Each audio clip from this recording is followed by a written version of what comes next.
Hi, I'm Nick with SprinterStore.com, and today we're going to be doing an install of the ETON 2.1 speaker system on our 2019 demo van. So we already did an unboxing video of it, walked through the products, and today we're going to go through how you get it in. So first thing I'm doing is I'm actually grabbing the plastic trim tool out of the kit that it comes with. We will be using this a couple of times through the process. I have my own as well down here. So I'm going to go ahead and start at one end and work my way down. This is just a selection of various T-handle Torx drives. I've got a 30, 25, 20, and a 15. For our van, that's what I found that fit. I then also have a pick tool because getting some of the plastic caps off, I find this a lot easier than a small screwdriver. You will need a Phillips screwdriver to undo the screws at the bottom of the door panel. These are just an additional pair of trim removal tools. And this is one that I made to get the little plastic clips out. I would recommend, if you're not gentle, you might want to get one or two of these spare. They don't have to be from Mercedes, but if they are from Mercedes, you know they'll fit right. I would also highly recommend some kind of little parts organizer. And of course, we have the manual.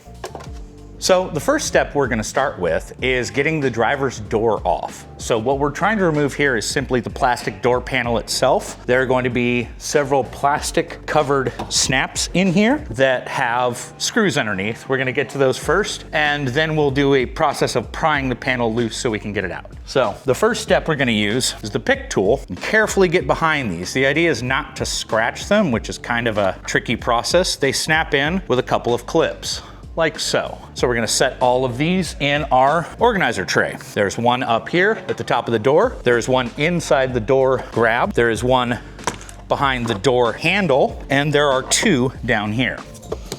One here and one at the front. So all in all, you should have 5 covered screws. Now, first we're gonna start with a T30 to remove the upper screw here. And we'll have a T30 screw there. Should look like that guy. There will be 2 more of these T30 screws down at the bottom of the door, down here. They're longer than they look. And the second one's right there. For peace of mind, the reason we use a tray is just so you know that you have all your parts in one spot, because I have knocked one of these over and spilled screws everywhere before. Now we're gonna swap to a T25, which is this upper screw here. Carefully pull that one out. And then we have a T15 screw in here in the door. All right, now that that screw's out, the next step is to disconnect the door latch mechanism. This is where your pry tool comes in handy. And we just try and pop it up a little bit. It is slightly difficult.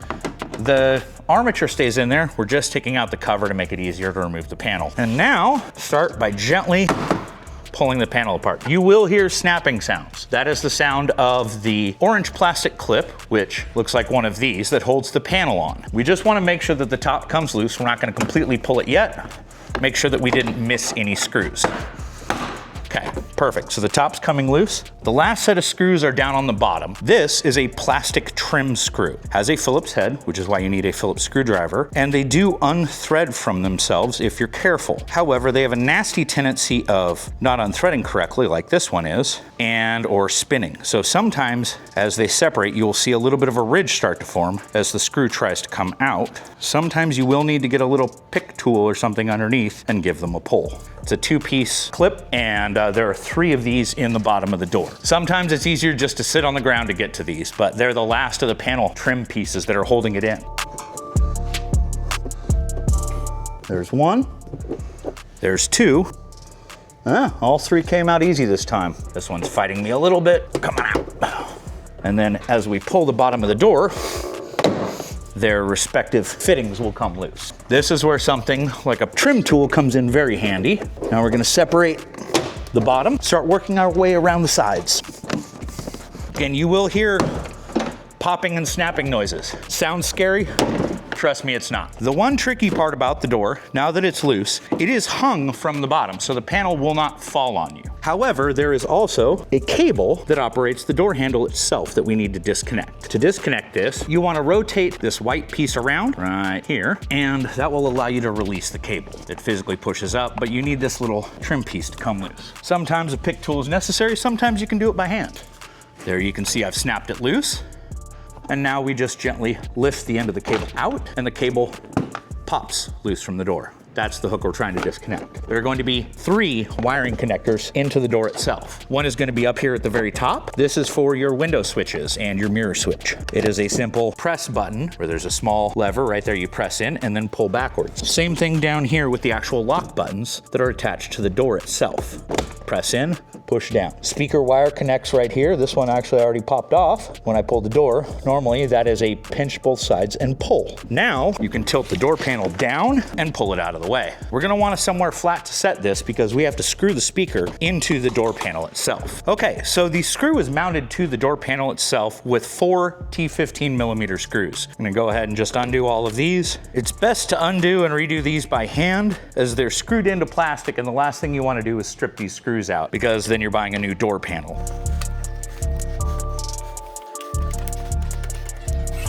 Now, all you do is simply literally lift the speaker out. And to compare the 2 speakers, you can see that this is using a cardboard with a very thin foam. Its insulation layer is thin. And if you look at the back, you can tell a little bit of a difference between the 2 magnets. Obviously this being factory, the ETON being very heavy. The framing is much better built, but these are designed to be 100% drop in, which is very, very cool. So use the alignment tab, set it in the top, just screw it back in.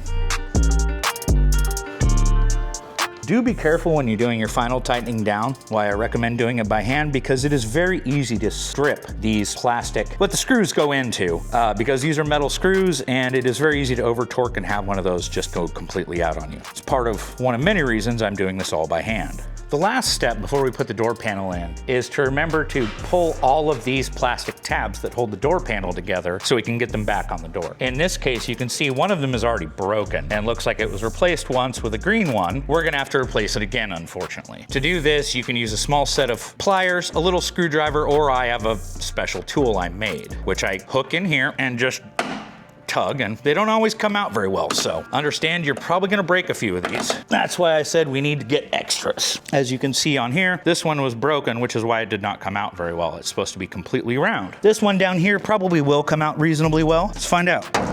Yep, you can see that one came out. So we'll have to replace 2 of these. We'll be right back. Okay, I'm now gonna take the door panel, and using those 2 plastic hooks at the bottom, they slot into the bottom of the door right here, and I tip the door up. Before we put the door back, make sure to connect this cable because that's how you get out from the inside. You'll be able to see this better. I'm doing this blind. There's a white plastic clip here in one hand. Take the hook of the cable, push it through the plastic clip, and we swing that around and lock it in place. The second important step is make sure you take this back section and snap that in right there. If you don't, the door will not work. Now we're gonna move over here. The same factory speaker connector clips right in, like so. And good news with these 2, you can't screw them up. They only go one way. So the first one goes to the lock piece right here, and they just snap in once I figure out the orientation.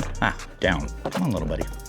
And this one snaps in right here from behind. I know it's a little hard to see, guys, but that's what happens when you're working inside a door. Okay, now that all the wires are connected, we can test the door handle by pulling. We're listening for the door latch to actuate. That means you have the door cable correct. We're now just going to align the door panel up, and this does require a little bit of finesse. Get some of the pegs to align. I recommend looking in from one of the sides, as it will help you get your pins lined up. Once we're pretty well lined up, check my front here, give it a gentle tap. And the doors snap back on. Now we can just go ahead and put all the hardware back in and move on to the next step.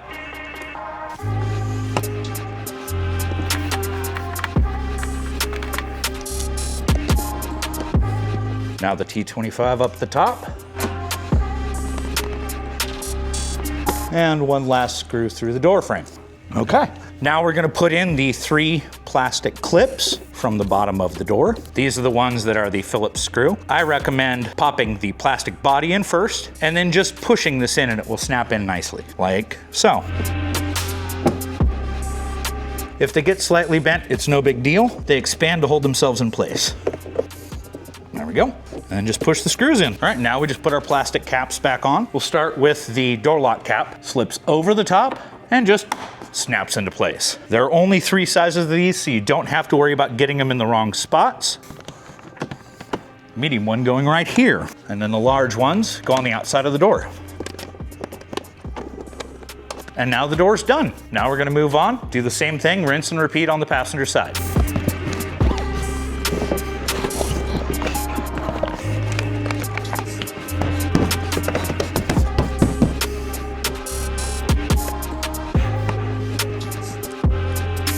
After the passenger door is done, we're gonna go ahead and hop up and take care of the 3 easy speakers, which are the dash mount ones. Don't worry, this was the hard part. The dash mount stuff should go in just a matter of minutes. Now from the comfort of the driver's seat, I'm gonna go ahead and install the driver's side and the center speaker, and then we'll do the passenger side from over there. These are those pre-built speaker panels, and they're gonna go right up here.